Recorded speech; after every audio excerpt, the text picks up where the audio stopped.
7 जुलाई को जन्मे व्यक्ति चिंतनशील होते हैं, अंतर्मुखी स्वभाव, एकाकी स्वभाव लिए। इनका मन हमेशा अशांत रहता है, बेचैन रहता है। इन लोगों को समझना आसान नहीं है। ये लोग लोगों से ज़्यादा मेलजोल रखना पसंद नहीं करते, सामाजिक कार्यों से दूर ही रहते हैं।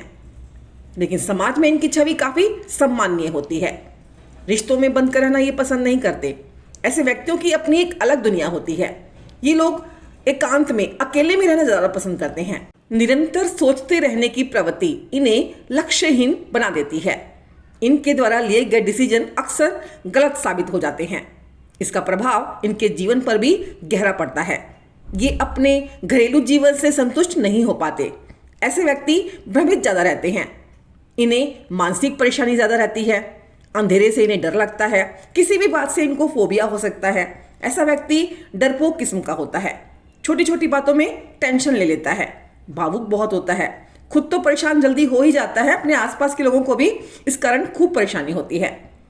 अगर जरूरत से ज़्यादा परेशानी वे लोग मोल ले लेते हैं और स्थिति चिंताजनक हो जाए तो विषम परिस्थितियों में ये आत्मघाती भी हो सकते हैं, आत्महत्या तक की सोच सकते हैं। इन लोगों को चाहिए किसी भी काम की शुरुआत करने से पहले अच्छे से सोच विचार कर लें। जरूरत पड़ने पर विचार विमर्श करें, दूसरों के साथ बड़ों की सलाह मानें। दूसरों से सलाह मशवरा करने के बाद ही कोई इंपॉर्टेंट वर्क को कार्य रूप दें। यदि ये किसी काम को लगातार करते रहते हैं तो लंबे समय तक करते ही चले जाते हैं, बशर्ते वो काम इनके मन मुताबिक हो और इन्हें कोई डिस्टर्ब करने वाला ना हो। अपने आप को एकांत स्थल पर रखकर ये काफ़ी क्रिएटिविटी वाले वर्क कर सकते हैं और असाधारण रूप से उनमें सफलता भी प्राप्त कर लेते हैं। ऐसे व्यक्तियों के मूड्स बहुत जल्दी स्विंग होते हैं। कभी ये बहुत ज़्यादा इमोशनल हो जाते हैं तो कभी बहुत ज़्यादा प्रैक्टिकल। इनमें असुरक्षा की भावना हमेशा रहती है। समाज के द्वारा या इनके परिवार के द्वारा इनका शोषण हो सकता है। इनके कमज़ोर पक्ष को लक्षित करके इनसे काम भी निकलवाया जा सकता है। इन लोगों को एक्स्ट्रा केयर की आवश्यकता पड़ती है। इन्हें सिर्फ प्रेम से ही जीता जा सकता है। इन्हें कोई भी समझ नहीं पाता है, यहाँ तक कि इनके माता पिता भी इन बच्चों को समझ नहीं पाते हैं। ये कह सकते हैं कि इन्हें अपने परिवार के सदस्यों से सपोर्ट नहीं मिलती है। प्रेम की तलाश में फिर ये ऐसा साथी ढूंढने की चाह रखते हैं जो इन्हें समझे। शारीरिक सुख से ज़्यादा ये मानसिक रूप से अपने साथी के साथ जुड़ना चाहते हैं। लेकिन आज के इस बदलते परिवेश में इन्हें ऐसा साथी कहाँ मिल पाता है, जिस कारण ये प्रेम शब्द से हताश, निराश नजर आते हैं और अपने आप को अकेलेपन की दुनिया में ले जाते हैं, जहां ये अपने ख्वाब बुनते हैं। इनकी फैंटेसी उस दुनिया को इनके लिए जीवंत बना देती है, जिसे ये अपने आसपास महसूस करने लगते हैं। फिर ये अपने आप में ही मगन, अपने आप में ही खुश रहने लगते हैं। अपने ही विचारों में अक्सर आपको खोए हुए मिलेंगे। भूल जाते हैं कि इनके आसपास क्या हो रहा है। इन लोगों के दिमाग पर बचपन में घटी घटनाओं का बहुत ज़्यादा प्रभाव देखने को मिलता है। ये बचपन में भी अपने परिवार से कटे कटे ही रहते हैं। इनका भावुक मन बाहर मित्रों का सहारा ढूंढता है। बड़े होने तक ये लोग सामाजिक तो होते हैं, दोस्त भी इनके बनते हैं, लेकिन ऐसा कम ही देखने में आता है। ये ज़्यादातर अपने साथ ही अकेले टाइम स्पेंड करना पसंद करते हैं। ये अपनी कंपनी ज़्यादा पसंद करते हैं। ये दूसरे व्यक्तियों की अपेक्षा मैच्योर कम होते हैं। इनका ज्ञान और सामान्य ज्ञान भी कमज़ोर ही रहता है। दूसरे शब्दों में यूँ कह सकते हैं कि इन्हें बातें देर से समझ में आती हैं। बहुत जल्दी छोटी छोटी बातों से भयभीत हो जाते हैं। इन्हें अपने आसपास का वातावरण बहुत ज़्यादा प्रभावित करता है। खराब वातावरण होगा तो ये बीमार जल्दी पड़ सकते हैं। इनके आसपास हंसमुख लोग हों, ताजे रंग हों, प्रकृति हो, आसपास हरियाली हो तो ये सब इनके लिए वरदान साबित होगी। इन्हें महान नायकों की जीवनी पढ़नी और सुननी चाहिए। इन्हें वीरता के किस्से सुनने चाहिए। इन्हें आदर्शवाद पर बनी अच्छी फिल्में देखनी चाहिए जो इन्हें मोटिवेट कर सके। दुखद अंत वाली और क्रूर टॉपिक पर फिल्में इन्हें नहीं देखनी चाहिए जो इनके मन पर असर डाले। इन्हें मोटिवेशनल स्टोरीज पढ़नी चाहिए कि किस तरह से कड़ी मेहनत से ये लोग सफलता हासिल कर सकते हैं। इन्हें संगीत भी कुछ इस प्रकार से सुनना चाहिए जो इनमें जोश भर दे। और सबसे अहम बात, इन्हें बजरंग बली की उपासना करते रहना चाहिए, बजरंग बली की शरण में रहें। वैसे इन लोगों की सिक्स सेंस काफ़ी ज़बरदस्त होती है। अचानक से भविष्यवाणी करके ये आपको हैरान कर सकते हैं और इनकी कई बातें आगे चलकर सत्य भी हो जाती हैं। इन लोगों को इंडोर गेम्स बहुत पसंद आती हैं। ये लोग एक सफल ज्योतिष हो सकते हैं। रहस्यमय विद्याओं की तरफ, गुप्त विद्या की तरफ, योग, आयुर्वेद में ये अच्छी पकड़ रखते हैं। कुल मिलाकर ये लोग एक स्पिरिचुअल पर्सन के रूप में अपनी छवि को निखारते हैं। ऐसे व्यक्ति अपने हेल्थ के प्रति भी काफ़ी कॉन्शियस रहते हैं। ऐसे व्यक्ति गॉड गिफ्टेड भी होते हैं। जो लोग इनसे जुड़ते हैं उनके काम स्वतः सफल होते चले जाते हैं। भले ही इनकी लाइफ में स्ट्रगल रहती हो, लेकिन जो लोग इनसे जुड़ते हैं उनके काम अपने आप होते चले जाते हैं। ये दूसरों के लिए लकी साबित होते हैं। इन लोगों के जीवन में जो भी घटनाएं होती हैं अचानक से ही घटित होती हैं। जुलाई का ये मंथ आध्यात्म का माना जाता है। मूलांक 7 वाले व्यक्ति जो जुलाई मंथ में जन्मे हैं, इन्हें जन्म से ही आध्यात्मिक शक्ति का वरदान प्राप्त होता है। महान आत्माओं और संतों को जन्म देता है। ऐसा व्यक्ति आध्यात्मिक तो होता ही है, ईश्वरीय संदेशों को जानने वाला होता है। इनका जीवन एक ब्रह्मचारी, एक त्यागी, एक बैरागी के रूप में निकलता है। बहुत ही संतोषी प्रवृत्ति के होते हैं, थोड़े में ही संतोष कर लेते हैं। अगर भौतिक दुनिया के रूप में देखा जाए तो भौतिक जीवन इन्हें रास नहीं आता है, काफी कष्टप्रद निकलता है। इन लोगों के साथ डर, घबराहट, बेचैनी हर पल लगी रहती है, जिस कारण फोबिया, डिप्रेशन, सिजोफ्रेनिया, मिर्गी, चक्कर आना, सिर दर्द होना, मानसिक विकार आ जाने का भय लगातार बना रहता है। इन्हें पेट में और कब्ज की संबंधित शिकायतें या महिलाओं में पीसीओडी की प्रॉब्लम अक्सर रहती हैं। वैसे ये लोग एक अच्छे कलाकार साबित होते हैं। किसी न किसी कला के क्षेत्र से ये विशेष रुझान रखते होंगे। चित्रकार, उपन्यासकार, संगीतकार, कवि, लेखक, एक अच्छा वक्ता या फिर आध्यात्मिक गुरु, एक धर्म प्रचारक के रूप में ये लोग बहुत सफल होते हैं। इन्हें धन की भी कभी कमी नहीं रहती है। स्वभाव से भी खूब खर्चीले होते हैं, लेकिन धन इनके पास टिकता नहीं है। 7 जुलाई को जन्मे लोगों की सूर्य राशि है कर्क, जिसके स्वामी हैं चंद्रदेव। कुंडली में सूर्य आपका जिस भी राशि में होगा वही आपकी सूर्य राशि होगी। अगर आपका सूर्य कर्क राशि का है तो ये वीडियो आपके लिए है। अगर आपका सूर्य मिथुन राशि का है तो आपको मेरी 7 जून वाली वीडियो देखनी होगी। और अगर आपका सूर्य सिंह राशि का है तो आपको 7 अगस्त को आने वाली मेरी वीडियो का इंतजार करना होगा, तभी आप अपने बारे में अच्छे से जानकारी प्राप्त कर पाएंगे। सूर्य राशि हमारी सामाजिक छवि को दर्शाती है। आपका सोशल स्टेटस कैसा रहेगा ये सूर्य राशि से हम भली भांति जान सकते हैं।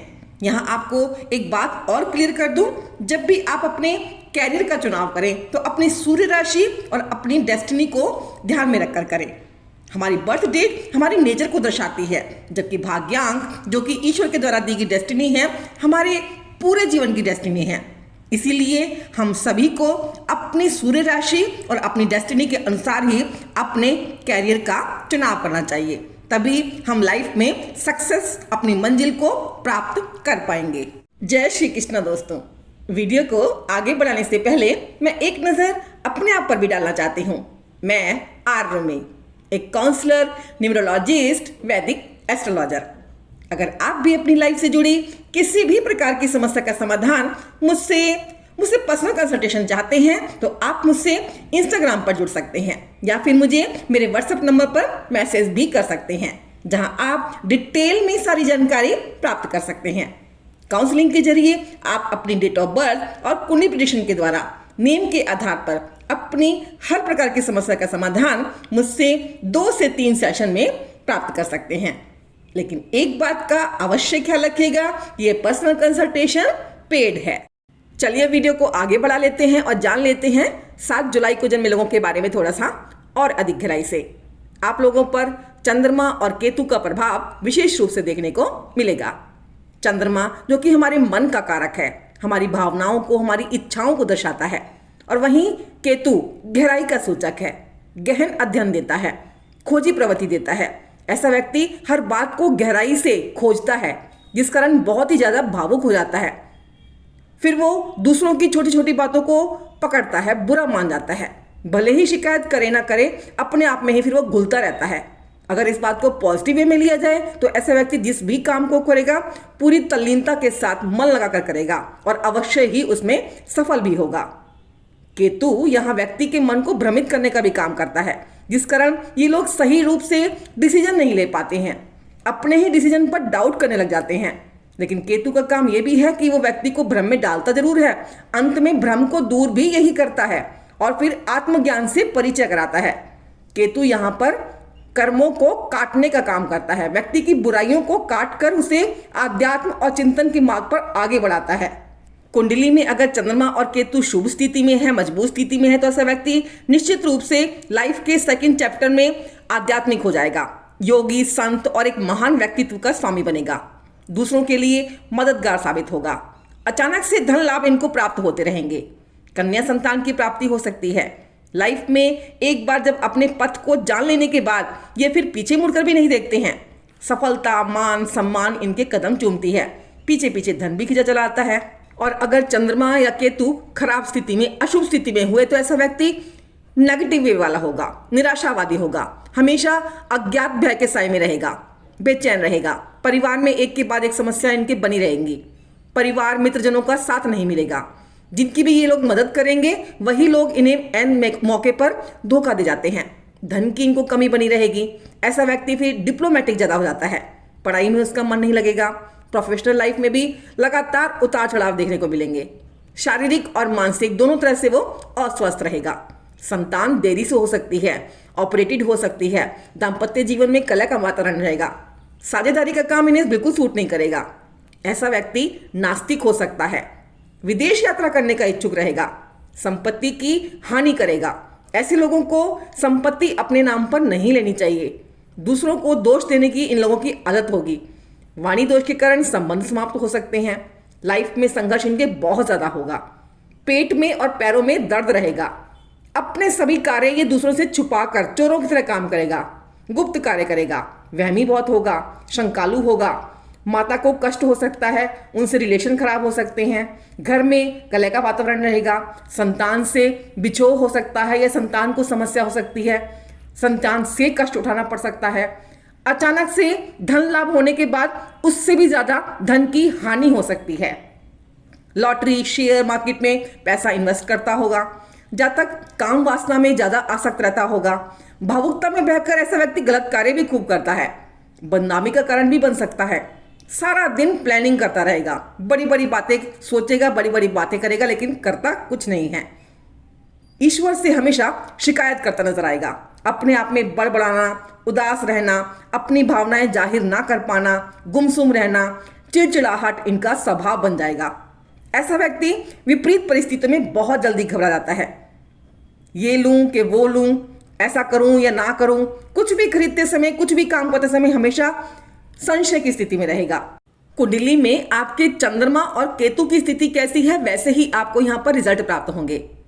आपका चंद्रमा कैसा है, आपका केतु कैसा है, ये जानना चाहते हैं तो उसके लिए आप मेरी अच्छे और खराब चंद्रमा और केतु के लक्षण वाली इन वीडियोस को मेरे दूसरे चैनल पर, एस्ट्रोलॉजी के मेरे दूसरे चैनल पर देख सकते हैं। इनका लिंक आपको डिस्क्रिप्शन बॉक्स में मिल जाएगा। एस्ट्रोलॉजी के मेरे इस नए चैनल को सब्सक्राइब करना बिल्कुल भी मत भूलिएगा, ताकि मेरी आगे आने वाली वीडियोस की अपडेट आपको आसानी से प्राप्त हो सके, आप अपने बारे में और भी अधिक गहराई से जान सकें। चंद्रमा अगर आपका खराब स्थिति में है तो शिव जी की उपासना करें, सोमवार का व्रत रखें, सफेद वस्त्र धारण करें, शरीर पर चांदी धारण करें। अगर केतु के खराब फल मिल रहे हैं तो आपको अपनी मुसीबतों का शोर घर घर में, गली कूचे में, सबके सामने नहीं मचाना चाहिए। केतु आपको और ज्यादा परेशान करेगा। केतु खराब हो तो गणेश जी की उपासना करें, बीमार कुत्ते की सेवा करें, दूसरों की सलाह लेकर ही आगे बढ़ें, मंदिर में ध्वजा चढ़ाएं क्योंकि केतु ध्वजा है। कंबल सफेद या काली धारी वाला दान करें। केतु पांव को भी कमजोर करता है, पांव के पंजों में समस्या देता है, तो पैर के अंगूठे में रेशमी धागा बांधे। और हाँ, परिस्थितियां जब कुछ ऐसी हो जाएं कि कुछ समझ ना आए तो काउंसलिंग की मदद अवश्य लें, ताकि आप अपने जीवन को एक सही दिशा प्रदान कर सकें, अपने जीवन को उच्चतम ऊंचाइयों की ओर ले जा सकें। आपके मित्र अंक बनते हैं 3, 6 और 8। 3 का अंक गुरु का, 6 का अंक शुक्रदेव और 8 का अंक शनि का। आपके समान अंक बनते हैं 4, 5 और 9।